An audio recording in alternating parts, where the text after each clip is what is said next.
السلام علیکم ورحمۃ اللہ وبرکاتہ۔ علیکم السلام، کیا نام ہے بھیا؟ خیریت؟ الحمدللہ، کیا اس میں گرامی ہے؟ جی جی، محمد مصطفیٰ، انڈیا سے بات کر رہا ہوں۔ اس سے پہلے بھی میں الحمدللہ ایک مرتبہ آپ سے بات ہوئی تھی، بہت کس خوشی شہر ہوئی سے؟ آپ سے انڈیا بات۔ کہاں سے؟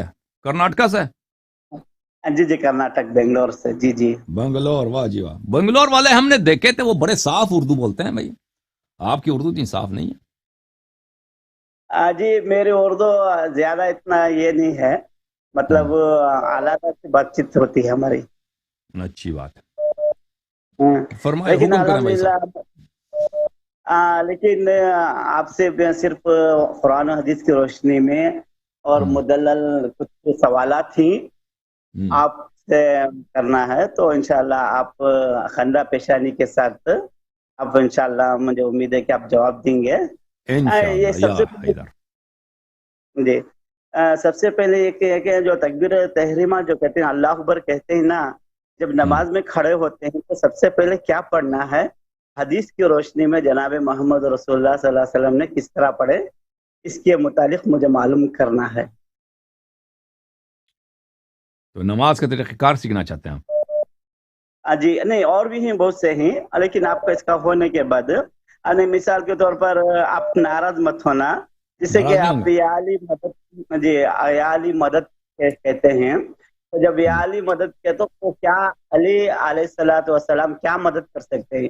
جیسے کہ آپ کے بہت سے بیانات میں نے سنا کہ اس میں جیسے کہ آپ لوگوں کا تعاون نہیں ہونے کی وجہ سے یہ اکیڈمی نہیں چل سکتی، اسی طریقے سے اور بھی بہت سے، جیسے کہ مولا علیہ الصلوۃ والسلام کے متعلق بیان میں خود آپ نے ایک مرتبہ بیان میں کہا تھا، اے علی، جب تک کہ آپ کو آوان نہ مل جائے، جب تک تم جنگ کے لیے تلوار نہ اٹھانا، بول کے۔ تو جب وہ ہم۔ باحیات تھے تو خود لوگوں کے محتاج جو تھے مدد کے، اب دنیا سے رخصت ہونے کے بعد کیسا مدد کر سکتے ہیں؟ اسی طرح سے السلام علیکم ایھا النبی و رحمۃ اللہ وبرکاتہ، اس کے متعلق ہے کہ السلام علیکہ جو بولتے ہیں ہم لوگ اتحیات میں، یہ کیا ہے، کس طرح سے ہے کہ نبی صلی اللہ علیہ وسلم جب ہم نماز پڑھتے ہیں تو ایک اس منٹ کے ایک نماز منٹ، کو۔ تم اب کرناٹک والے چلے گئے آپ؟ جی جی، نہیں نہیں نہیں، اچھا آئے ہیں جی اچھا، آپ نماز کے متعلق آپ کی خدمت میں عرض کروں کہ آ، یہ کتاب میرے پاس ہے، مفتاح الفلاح، یہ شیخ بہائی رحمۃ اللہ علیہ کی کتاب ہے۔ اس میں نماز کے متعلق انہوں نے بہت اچھی کی ہے، تحقیق کی ہے کہ جی نماز مثلا تکبیرۃ الاحرام سے پہلے کن چیزوں کا پڑھنا ضروری ہے، اور تکبیر کتنے ہوتے ہیں، 7 تکابیر ہوتے ہیں، اس تکبیروں کے درمیان دعا ہوتا ہے، اور اس سے پہلے اذان اقامہ ہوتا ہے، اس کی تمام باتیں، روایات بہت زیادہ، حدیث بہت زیادہ ہیں۔ جو لوگوں کا عمل کرنا چاہتے ہیں، کتاب مفتاح الفلاح بہت اچھی کتاب ہے۔ اس کے علاوہ وسائل الشیعہ میں کتاب من لا يحضر الفقیہ میں اس کے احادیث روایات ہیں۔ تو یہ پہلی جی بات۔ دوسری بات، جہاں تک یا علی مدد کہنے کا تعلق ہے جی یا علی مدد کہنے کا تعلق ہے، تو میرے بھائی، تو آپ کہتے ہیں کہ وہ خود مدد مانگتے تھے، تو وہ دوسروں کی کیا مدد کر سکتے ہیں؟ تو یہ اللہ آپ تعالیٰ نے کے بھی بیان مدد، میں سنا تھا میں، ہاں جی کیا؟ خود آپ ایک بیان میں، آپ کے بیانات میں سنا تھا میں، جب تک کہ ہم، علی رضی اللہ تعالیٰ، جب نبی صلی اللہ علیہ وسلم وفات سے پہلے بتائے تھے کہ ایک مرتبہ نبی صلی اللہ علیہ وسلم آئے، جبرائیل صلی اللہ علیہ وسلم بھی تھے، اس وقت کچھ عہد لیے مولا علی علیہ السلام سے کہ جب تک تمہارا فاطمہ کے اوپر ظلم کیا جائے گا، اس وقت آپ کو ان کے لیے مطلب تلوار نہیں اٹھانا کر کے آپ ہم۔ کچھ بیانات آپ کو سنا تھا۔ تو جب وہ تو جب باحیات تھے تو وہ خود انصار کے، مطلب ان کے عوان کے محتاج تھے، جب ہم، دنیا سے جانے کے بعد وہ ان کو اتنی کیسا طاقت آ جائے گی ہم۔ کہ مدد کر سکتے ہیں، اور مدد بھی کیا کر سکیں گے؟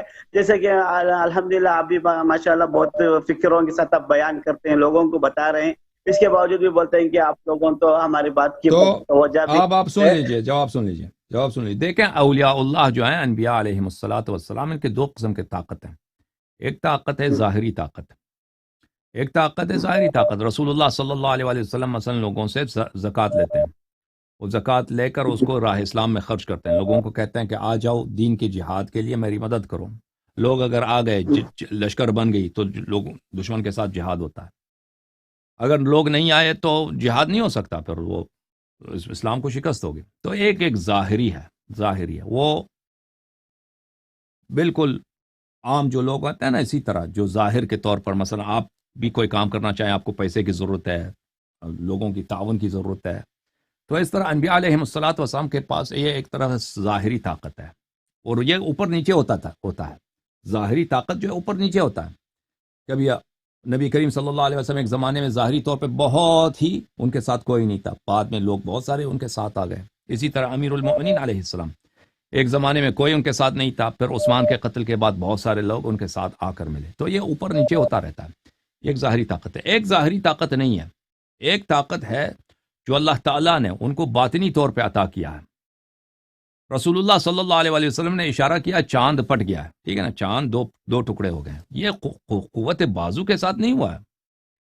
رسول پاک صلی اللہ علیہ وسلم نے جو شق القمر کیا ہے، اس طرح شق القمر نہیں کیا کہ انہوں نے بہت زور لگایا کہ بہت اسٹرینگتھ ہے ان میں، انہوں نے اپنے وہ طاقت کے ذریعے نہیں. یہ ایک باطنی طاقت ہے کہ ان کے اشارے سے چاند پٹ گئی ہے.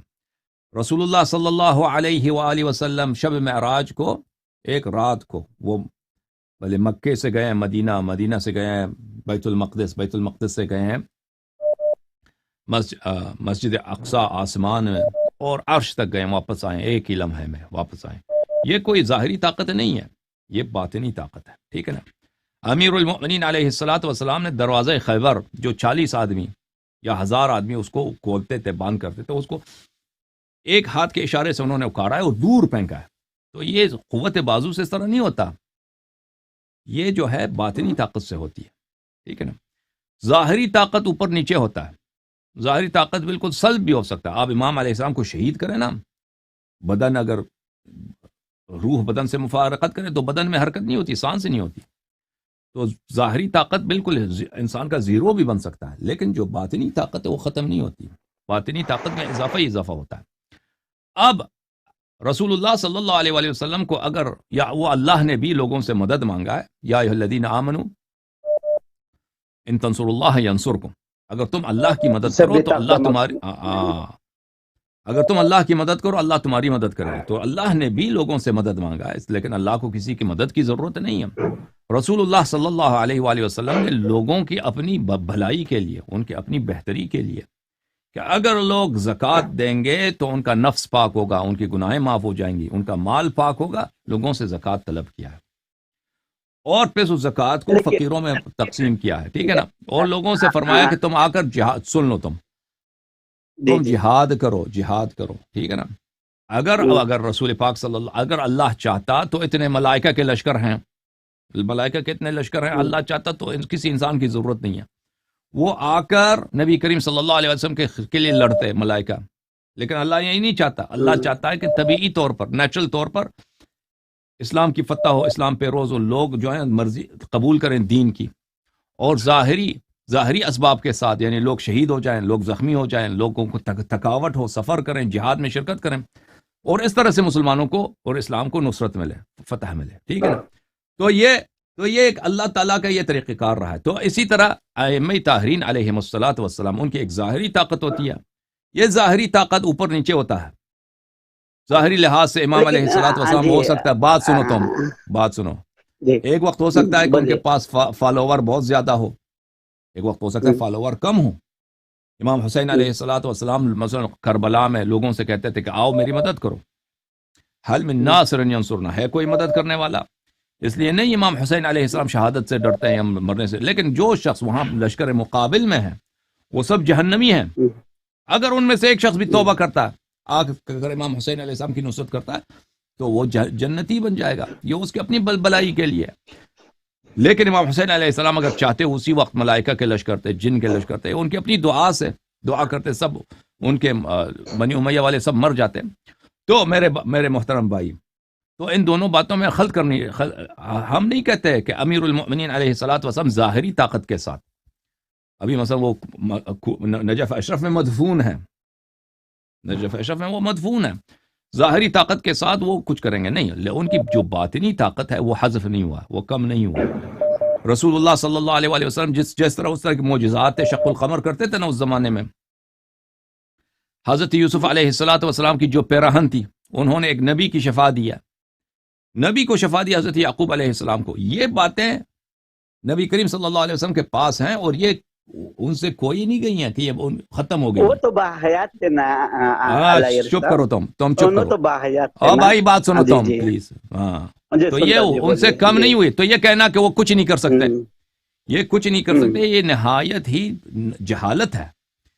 یہ مسلمان اس طرح نہیں کہہ سکتا. ایک کافر کہہ سکتا ہے. کافر کہتے ہیں کہ بھئی میں نبی کے معجزات کو نہیں مانتا، نبی صلی اللہ علیہ وسلم کے مقامات کو نہیں، وہ تو کچھ بھی نہیں کر سکتا. اس کو خود تو ضرورت تھی کہ بھئی اس کے مسلمان اس کے لڑتے. ملائکہ کہاں تھے؟ ملائکہ کے لشکر کہاں تھے؟ یہ کافر مرتد کہہ سکتا ہے، مسلمان یہ نہیں کہہ سکتا. مسلمان کو پتہ ہے کہ اللہ کے جتنے ملائکہ ہیں وہ نبی کریم صلی اللہ علیہ وسلم کی اطاعت کرتے ہیں. اگر کسی ملائکہ سے کہہ دے کہ یہ کام تم اس طرح کرو، کسی ملک کی مجال ہے کہ وہ مخالفت کرے. اسی طرح ان کے معجزات کرامات ان کے وفات کے ساتھ ختم نہیں ہوئی ہے. یہی مقامات سب اہل بیت علیہ السلام کے پاس بھی ہے. تو اگر اب امیر المؤمنین علیہ السلام علی علیہ السلام ابھی دنیا میں نہیں ہے، امام حسین علیہ السلام ابھی ظاہری طور پہ دنیا میں نہیں ہے، تو اس کا مطلب نہیں ہے ان کے پاس کچھ بھی نہیں کر سکتے، کچھ بھی نہیں. ہاں ایک شخص اگر ایتھیسٹ ہے، کافر ہے، وہ کہہ سکتا ہے، اس کے عقیدے کے مطابق وہ مر چکا ہے، اس کو کچھ نہیں کر سکتا. لیکن مسلمان یہ نہیں کہہ سکتا. سمجھ میں آئی نا بات؟ اب آپ خود اپنا ڈیسیژن بناؤ، آپ ایتھیسٹ ہو یا مسلمان ہو. نہیں جیسے کہ میں آپ سے سوال کیا، ماشاءاللہ آپ وقت دیتے ہیں، بہت قربانی کرتے ہیں. آپ سے کچھ سوال کرنے سے آپ مجھے جواب بھی دے رہے ہیں. اب جیسے کہ آپ سن رہے ہیں میری بات کو، تو میں آپ سے بات کر رہا ہوں، تو وہ کیا ہوتا ہے، آپ لوگوں بھی آپ میری بات کو بھی سن رہے ہیں اور آپ کی بات کو سن رہے ہیں، لیکن ایک آدمی کو سنا ہی نہیں دیتا. اور اس کے سامنے اگر آپ پوری زندگی بھر بھی اگر آپ اس کو بیان کریں گے، اللہ کو بھی سنائی نہیں دیتا. اللہ بھی سامنے نہیں ہے نا. اللہ بھی تو آسمان میں ہے. جیسے ختم اللہ والا قلوبہم وعلی سمعہم وعلی ابصارہم غشاوۃ ولہم عذاب عظیم کر کے ہے نا. اب جن کے آپ کیا کہتے ہیں کہ پیغمبر کو سنائی نہیں دیتا؟ نہیں میں وہی اللہ ایسا ماشاءاللہ آپ کا علم بہت زیادہ گہرا ہے. میں اس سے یہ سوال کرنا چاہتا ہوں کہ ہمیں جو السلام علیکہ ایھا النبی و رحمۃ اللہ وبرکاتہ تشہد میں جب پڑھتے ہیں نا، تو اس وقت نبی اکرم صلی اللہ علیہ وسلم ہمارے آگے رہتے ہیں کیا؟ اس کا مدلل آسان طریقے سے حدیث کی روشنی میں جواب دے دے تو، تاکہ لوگوں کو بھی اس کا علم ہو جائے. تو بات یہ ہے کہ نبی کریم صلی اللہ علیہ میں آپ کے کتب سے جواب نہیں دے سکتا اس کا، کیونکہ آپ کے کتب میں اس کے متعلق احادیث بہت کم ہے. شیعہ کتب میں یہ ہے، شیعہ احادیث جو متواتر روایات اہل بیت علیہ السلام سے کہ رسول اللہ صلی اللہ علیہ وآلہ وسلم اور ائمہ طاہرین علیہ السلام آپ کے اعمال کو دیکھتے ہیں، ان سے آپ کا کوئی حال اور خبر نہیں چھپتا، ان سے مخفی نہیں رہتا ہے. میں سوال نہیں کیا آپ سے، السلام علیکم جو پڑھتے ہیں نا اس وقت اللہ کے نبی صلی اللہ علیہ وسلم، لوگ اس وقت مطلب کیا سنتے ہیں، کیا قریب رہتے ہیں کیا؟ میں اس کو آسان طریقے بالکل سنتے ہیں. عرض یہی کیا کہ آپ صرف یہ سلام نہیں، عرض یہی ہے. شیعہ احادیث میں یہ بات بہت زیادہ ہے کہ آپ کا کوئی عمل اس طرح نہیں ہے کہ صرف وہ سلام، آپ کا کوئی عمل، آپ امریکہ میں ہوں، بریطانیہ میں ہوں، آسمان جائیں، زمین پہ جائیں، جہاں پہ بھی جائیں، آپ کا کوئی بھی عمل امام علیہ السلام سے مخفی نہیں رہتا، نبی کریم صلی اللہ علیہ وسلم سے مخفی نہیں رہتا. قرآن بھی یہ کہتا قُلْ اعْمَلُوا فَسَيَرَى اللَّهُ عَمَلَكُمْ وَرَسُولُهُ وَالْمُؤْمِنُونَ. قُلْ اعْمَلُوا، تم جو مرضی کرنا چاہو. صرف سلام کی بات نہیں ہو رہی ہے کہ نماز میں سلام دے رہے ہیں. قُلْ اعْمَلُوا، جو مرضی تم کرو، تم برے کام کرو یا اچھے کام کرو، تم طاعت کرو یا معصیت کرو، جو مرضی کرو. قُلْ اعْمَلُوا فَسَيَرَى اللَّهُ عَمَلَكُمْ وَرَسُولُهُ وَالْمُؤْمِنُونَ. اللہ آپ کا عمل دیکھ رہا ہے، رسول صلی اللہ علیہ وآلہ وسلم اور مؤمنون ائمہ ابرار علیہم السلام آپ کے اعمال کو دیکھ رہے ہیں. ٹھیک ہے نا؟ اوکے. یہ ہمارے احادیث میں بہت زیادہ ہے اس کے ابواب کہ امام علیہ السلام لوگوں کے اعمال دیکھتے ہیں. ٹھیک ہے. اور مزید اللہ صاحب یہ ہے نا تشہد میں انگلی کو حرکت دینا کیا ضرور ہے؟ کیا حدیث کی روشنی بتائے ذرا. بھائی تم جو پہلے تم 12 اماموں کو مان لو، ان کی امامت کو مان لو، پھر طریقہ جو ہے نماز کا آسان ہو جائے گا. وہ تو جی الحمدللہ وہ ماننا، وہ انما الاعمال بالنیات نا، نیتوں پر اللہ تعالیٰ یہ دیتا ہے. تو وہ تو کیا پورے ائمہ میں یہ ہے نا، آمنت باللہ ملائکۃ کتبی اور رسولی والیوم الآخر والقدر خیر و شر. اب اس میں اچھا اور برا اس کے اوپر بھی ایمان لے کر نا، وہ اس میں الف لام میم میں بھی ہے نا، قرآن کی آیت میں الف لام میم ذالک الکتاب لا ریب فیہ نا، اس میں وہ آیت کے اندر فرماتے نا ہمیں ایمان لے کر آپ پر جو نازل کیا گیا اس پر بھی، جو آپ صلی اللہ علیہ وسلم سے پہلے بھی، اس پر تو ہم تو ایمان لے کر آتے ہیں نا. کیا مانگ رہے ہیں بھائی؟ الف لام میم میں جی اس وہ میں تو بتا. لیکن میں آپ سے یہ پوچھنا چاہتا ہوں کہ اللہ کے نبی صلی اللہ علیہ وسلم جب تشہد میں بیٹھتے تھے تو انگلی کو حرکت دیتے کہ آپ، یہ میں سے بہت سے علماء سے سنا تھا کہ ہمارے انگلی پاس کو نہیں ہے، ہمارے روایات میں نہیں ہے بھائی یہ باتیں، ہماری روایات میں یہ باتیں نہیں ہیں، ٹھیک ہے نا؟ اوکے. اسی طرح صلاۃ التسبیح کا پڑھنا، کیا چیز پڑھنا؟ صلاۃ التسبیح میں نے آج تک صلاۃ التسبیح نہیں سنا ہے بھائی، یہ کوئی بھی نماز ہوتی ہے. 33 سبحان اللہ. رسول اللہ صلی اللہ علیہ وسلم ایک صحابی کو سکھائے، اپنے چچا کو بولتے ہیں سبحان اللہ الحمدللہ اوکے، ولا تھینک یو الہ سر، الا تھینک یو. یہ اللہ واللہ فروعات اکبر. ہے، یہ فروعات ہیں، یہ فروعات ہیں. میں صلاۃ تسبیح ہمارے فقہ میں نہیں ہے بھائی، صلاۃ التسبیح ہمارے پاس نہیں. فروعات اصول کے بات ہے بھائی. تم پہلے 12 اماموں کو مان لو، پھر سوال کر لینا کہ شیعہ مذہب میں نماز کیسے پڑھی جاتی ہے.